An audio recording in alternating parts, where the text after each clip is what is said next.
For me, I think it's a penalty. Now, under laws of the game, they're saying that dangerous play, the player's falling backwards, he's making an attempt to play the ball, that's not there.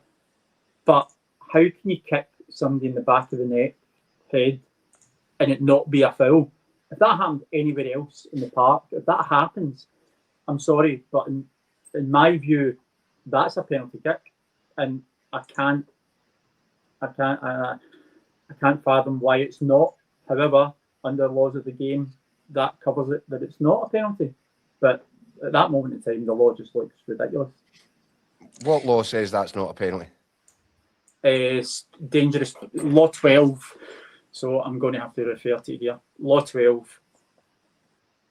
So, I mean, just to play devil's advocate, I mean, I think it was a penalty, but just to play devil's advocate, is there something to be said that if a player is trying to head the ball that low down, the player shouldn't be attempting to kick it, but it's a reaction. It's an absolute reaction.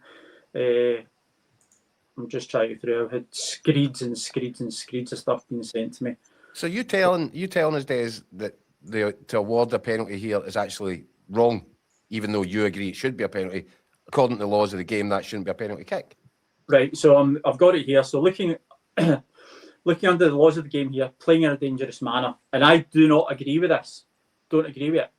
Playing in a dangerous manner is any action that, while trying to play the ball, threatens to injure someone, including the player themselves, and including preventing a nearby opponent from playing the ball for fear of injury.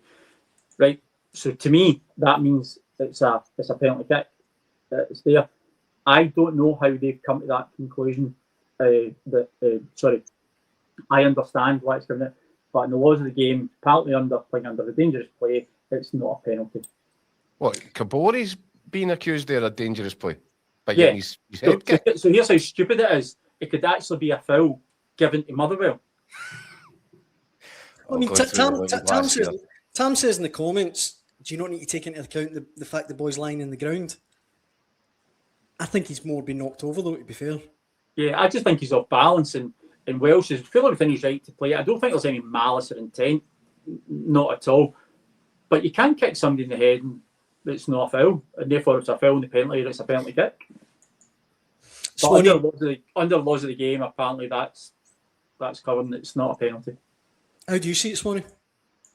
I think when Stephen Welsh misses the ball and kicks Kabori in the head, it's really got to be given, hasn't it? I do take on board the call, questioning, Kabori's wriggling around the ground. Sometimes you see guys challenging in the middle of the park, and if somebody stoops for a header, you see the player going, "Oh, his head was down there." And it's kind of a valid argument when he's on the deck. But I think Stephen Welsh misses the ball and kicks him in the head. I don't think you're going to get away with that. No. I think that sums it up rather than how does it sum it up? Because apparently it shouldn't have been given. Mm-hmm. I mean, I think it's a penalty kick all day long. If somebody kicks somebody in the head, it's a penalty kick. But is this not what we've called for, Keith? For referees to ignore some of the stupid laws and actually use common sense of what's right in front of them? Good point. I think that's what we've all been calling for with a million rules, is it not? I'm struggling to understand. I'm struggling to understand how, according to the laws of the game, that's Kabori putting other people at risk. I just don't get it. I don't get it either. Some of the laws are just...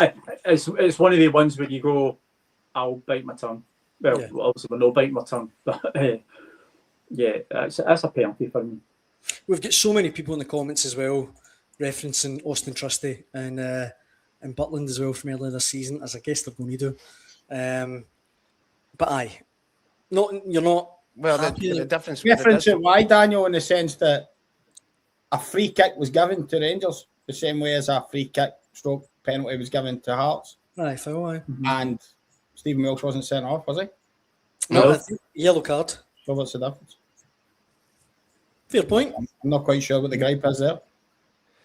Do you know what I think the only difference in the two actions is that Butland had the ball in his possession. Trusty kicked out a foot in his direction for no reason at all other than to make contact with him. Whereas Welsh is quite clearly trying to play the ball. He just misses and gets Kabori. But I think there is a little bit of a difference between the two of them, to be perfectly honest. And Des and I have had this discussion before, haven't we? I said at the time as well, I know Trusty's foot made contact with Butland's head, but it wasn't really a kick, was it? He didn't kick him in the head. But anyway, let's not go over. Kind of did. No, he made contact with his head, but it wasn't. Did he volume in the back of the napper or anything? No, it wasn't. It wasn't violent, but he put his boot into Butland's face, which. Well, don't get me wrong. Really stupid. Red card for stupidity for that one. I agree with that. We don't want to have that debate all over again. Of course. No. Right, what else was going on the weekend? We've got so many to get through. Shall we look at the Rangers game now? We've dealt with the Hearts penalty. Because there was a few in that, Keith. And the best one, or the biggest one rather, deals with Rangers' first goal. I've seen this debated so much online overnight. The cross, I think, from Nico Raskin. Yeah. In the build-up. We literally don't have a camera angle that shows the ball, whether or not it definitely goes out. The ball goes out of the screen as it goes above the bar. I actually saw people on Twitter saying, look, if you look at Scott Bain's eyes, his eyes never leave the ball. It doesn't go out. If we're at the stage where our technology is, we need to look at Scott Bain's eyes. We're really struggling. Do you know what I mean? So, that's the stage we're at with our technology, isn't it? That's where we are. And the camera view that you're getting is the back of Scott Bain's head. So how can you see his eyes? Well, I think the ones that I've taken grabs from here, there's a bit where he does kind of... He turns and watches the flight of the ball. Aye. Yeah. And for me, look, for what it's worth, I don't think it went out. I think you can see that it probably didn't go out. And there's no... I don't know if you can see, Dan. Isn't that the problem? I think there's nothing conclusive. There's nothing. Aye, that's definitive. Nothing conclusive. Aye, and I guess Des is going to tell us that's why VAR couldn't intervene in that instance. If you don't have conclusive proof, you can't just guess. And I think it was probably out. So for me, Des, don't know about you, the linesman has got to be the best placed man in the stadium to make that call, because he should be looking right across, right on line with it. So if the linesman says it hasn't gone out, I don't think anybody can overrule him in that. Am I right? Yeah, completely agree. So the assistant was Daniel McFarlane. So he's the only one that's in a position to make that call. And we've just seen the stills there. The stills that we're getting, the ball isn't even in the image. Aye. And the ball's up there somewhere with Artemis 2. Aye. Aye. So, and this is where our operational system with VAR isn't working, because we don't have enough cameras to cover it. And bear in mind, the clubs are paying for this, but you've got to go with the on-field decision there, because if there's no conclusive evidence, then you can't go against it. All in sundry, and as much as I was watching as well, I thought it looked out, but going by I think that's just a guess, so you can't go with that. So you've got to trust the on-field decision. Can I just ask you a quick question? Sorry, but Daniel, can I ask you a quick question, Des? Of course. And towards Keith as well, I suppose, after what you were saying there, Keith. Is it not a wee bit unfair to take umbrage with the linesman? Is he not so... I take it he's not meant to be right on the line at that point. Is the linesman not supposed to be taking his line off the last man to try and cover for offside? He's meant to be in line with the second last defender. Right. So that's what I mean. So, well, there you go, to cover offside. So, piling onto the linesman and said he should be on the line to see that's wrong, if you ask me. The linesman's got to take a line off the last... If somebody's, if a ball's getting played through for offside 20 yards for goal, you don't want the linesman standing at the corner flag. No. I think it's a wee bit unfair if I go at him. I think this comes back to the technology thing. No, I'm not having a go. Standing right on the line. I expect us no getting our VAR from Fisher Price and buying it out of Smith's Toys. I'm not having a go though, Swanee. No, it was just the fact he said he should be in position to see it, or he should be the best place. Well, I think he probably is in the right position, and the right position isn't right on the byline.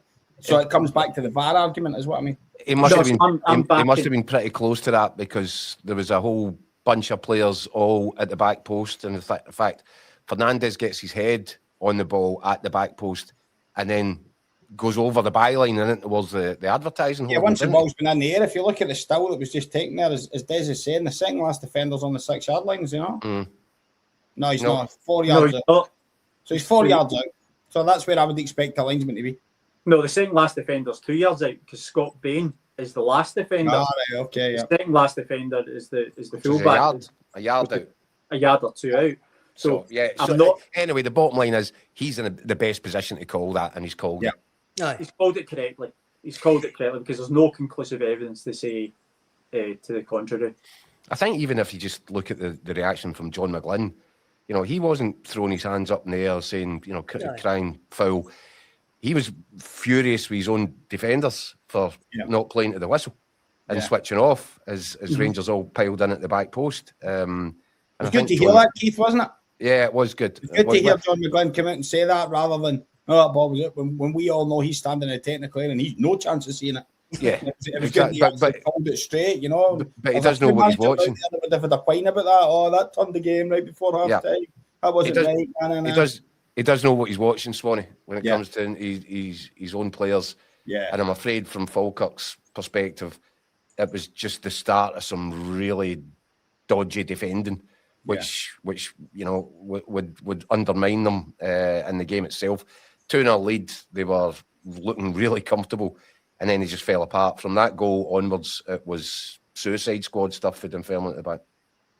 The other decision from Falkirk Rangers, which was a bit more controversial, was Jayden Meghoma on Calvin Miller. I think it was 2-0 to Falkirk at the time, or certainly, I think it was 2-0. Yeah, I think it was. It's reminiscent, Keith, of one we talked about last Monday with Mark Leonard, who was sent off for a tackle on Robbie Muirhead on the halfway line. What do you guys think? Do you think this is potentially denying a goal-scoring opportunity? I think he gets quite lucky, Meghoma. I think we've seen a number of instances in recent weeks where players have walked for that or something really similar. I mean, every sort of example is slightly different. That's just the nature of the thing.